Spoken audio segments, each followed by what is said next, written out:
Okay, sa video to, ituturo ko naman sa inyo ang paggamit ng or logical or sa if-else-if statement ng JavaScript. Okay, so simulan natin. Okay, click natin ang notepad. Lagay natin HTML. Lagyan natin title. Okay, so yung title lagyan natin color. Close ang title. Lagyan natin body. Then script type equals text JavaScript. Okay. Now, maglalagay tayo ng variable. Okay, so maglagay tayo dito ng var. Then yung variable name, lagay natin color equals window.prompt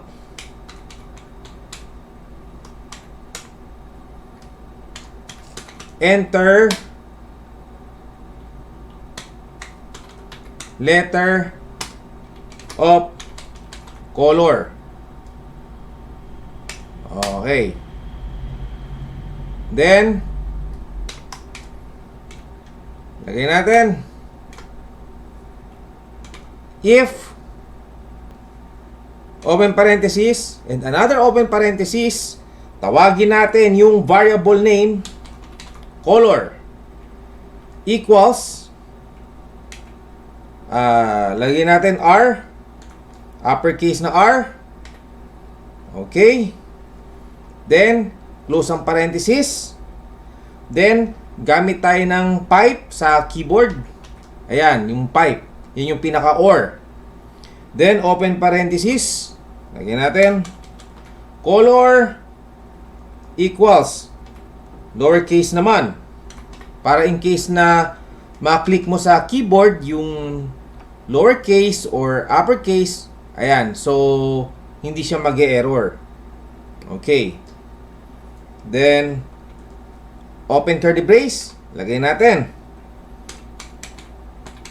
document.write. Okay, so lagay natin ito hindi naman to kailangan ilagay, no? Lagyan na lang natin ng HTML code, no? Pero pwede ring hindi.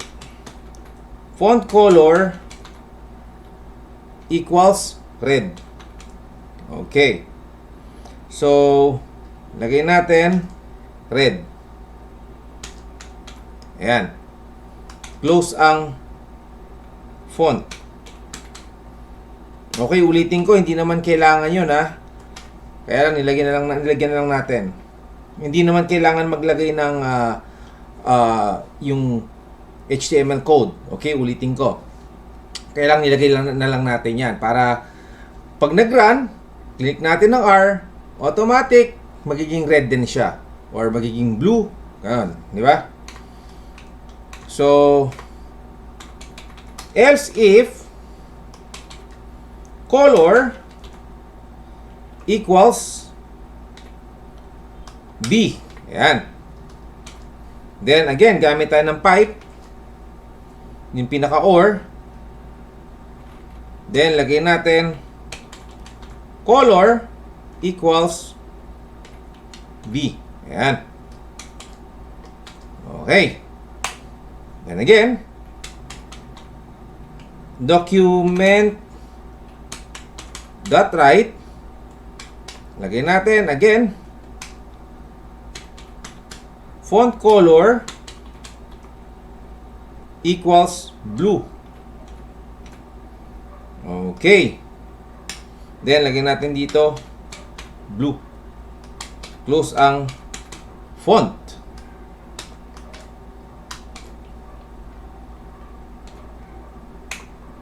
Okay. Now, para mabilis tayo, no? Copy-paste na lang natin. Okay.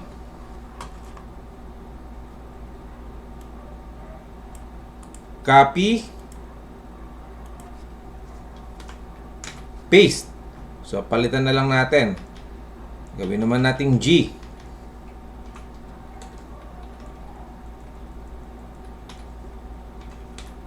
Ayan. Gold.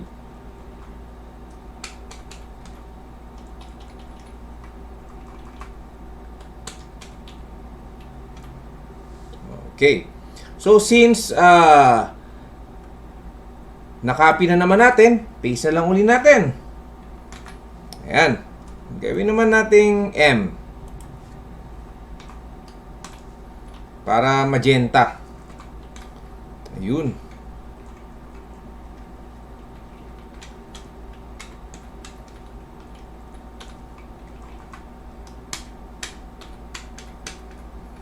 Okay.